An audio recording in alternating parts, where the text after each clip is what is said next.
Welcome, parents. My name is Patrick Mearsman, and today we have a MAP workshop to help you better understand MAP testing, its impact on your child, and the benefits it brings to teaching at our school. Let's start with the IB mission statement. Always a good place to start.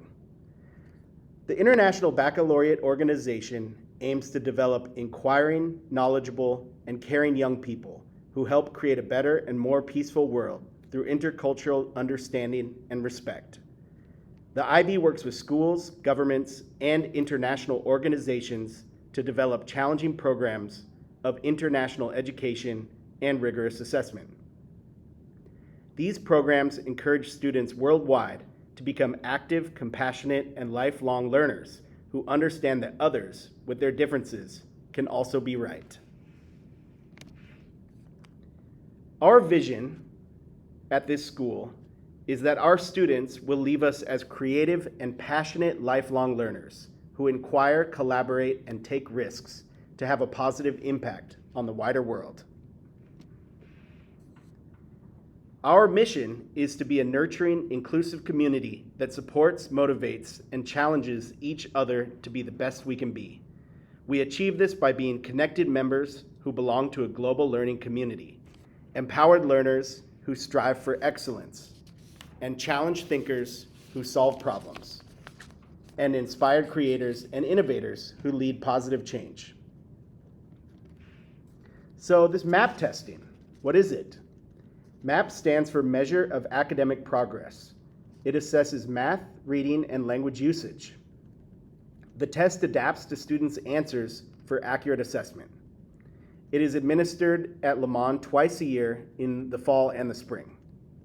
MAP testing is widely used internationally to measure student progress. So let me tell you what MAP test isn't. MAP testing is not a ranking system. It does not cover all aspects of learning. It is not a comprehensive analysis of your child's growth, and it is not a summative assessment. So MAP tests use something called the RIT Scale. So the RIT Scale, what is it? RIT stands for Rasch Unit Scale, and it's used for reading, language usage, and mathematics. These are stable, equal interval scales, and the RIT scale measures student achievement across grade levels. It provides accurate assessment using item difficulty values, and it is useful for measuring growth over time and is consistent regardless of grade or age.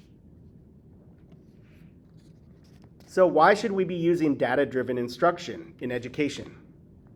Well, data-driven instruction is about understanding students' specific needs and supporting them throughout their learning journey. Leveraging data to provide targeted support for students is emphasized by Bambrick and Santoyo. It also enables educators to make informed decisions and tailor instruction for optimal student growth. So, how do we use MAP here as teachers at the school? Well, we can use our MAP testing results to figure out where students are at and tailor our instruction based on individual needs through grouping. Teachers can use this to focus on individual and class skill development. Teachers can set specific goals for each child, and it helps us find suitable web resources, books, and materials. Finally, the curriculum can be structured to equip each child for success. Okay, how about parents? How can parents use MAP?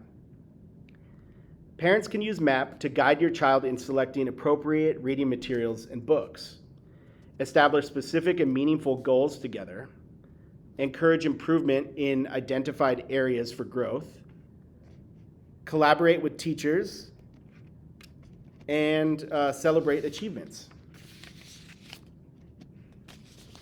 Okay, so let's jump into the data. All right, so for mathematics, let's talk about our year-on-year improvement. For mathematics, notice that our achievement has improved in every year level since students took the test last fall.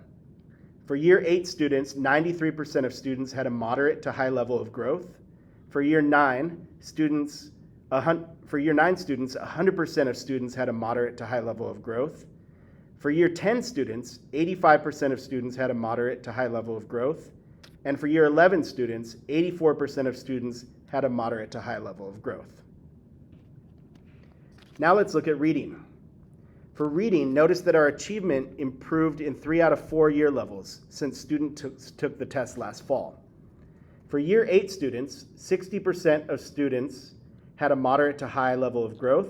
For year 9 students, 73% of students had a moderate to high level of growth.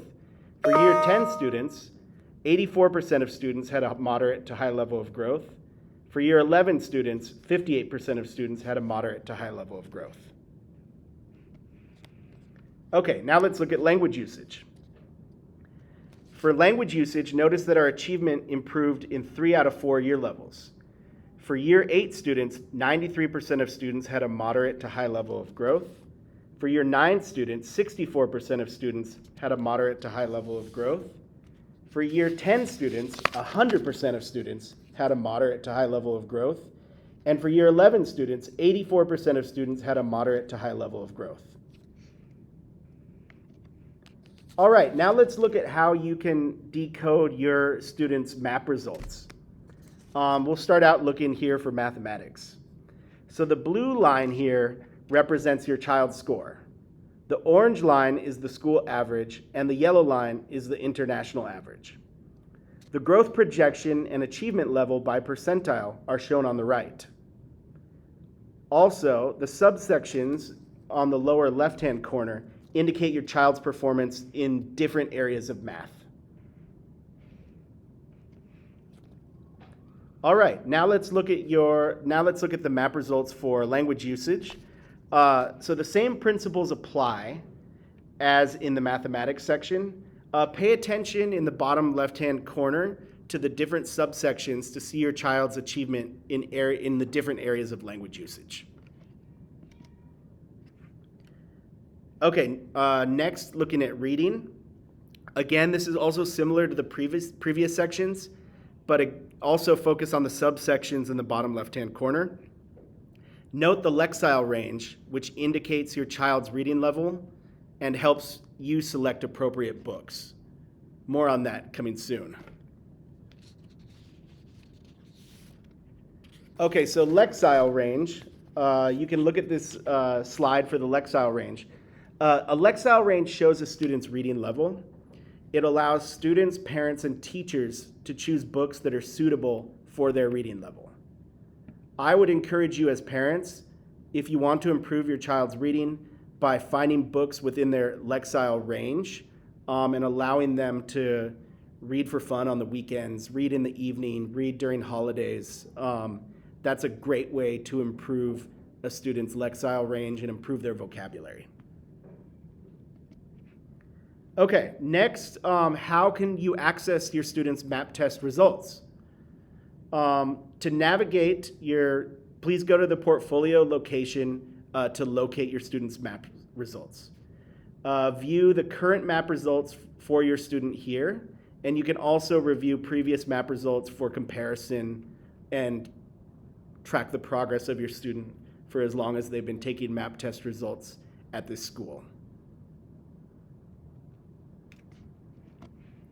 Here's the references because we believe in academic honesty and practicing what we preach. And yeah, so if you have any questions, please feel free to send me an email. Thank you so much for taking the time to better understand MAP and for your dedication to improving your child's education. Your involvement and support are greatly appreciated.